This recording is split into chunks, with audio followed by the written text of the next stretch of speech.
Magandang araw sa inyong lahat at welcome sa aking channel.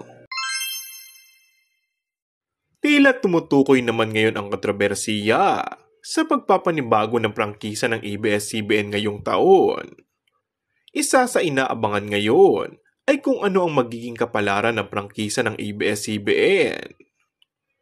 Muli kasing dinidinig na ngayon sa Senado ang new franchise ng Kapamilya Network matapos na ma-deny sila ng mga kongresista na hindi pabor sa kanilang aplikasyon for franchise renewal. Ang tanong ay kung pahihintulutan kaya ng Pangulong Marcos na muling makabalik sa ere ang ABS-CBN. Maaalalang sinabi na noon ni Presidential Aspirant Ferdinand Bongbong Marcos Jr.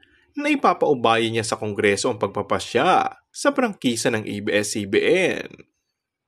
Sa naging panayam, sinabi ng Pangulo na dapat ayusin muna ng ABS-CBN ang mga isyong iniharap sa House Committee ng Legislative Franchises.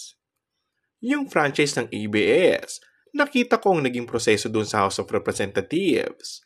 Ang naging problema kung bakit hindi natuloy ang extension ng prangkisa ay dahil may mga nakitang problema.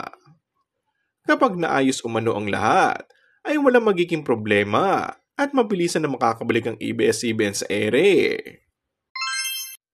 And that's all for our today's video. Kung bago ka lang sa aking channel ay mag-subscribe at pindutin na rin ang notification bell. Maraming salamat!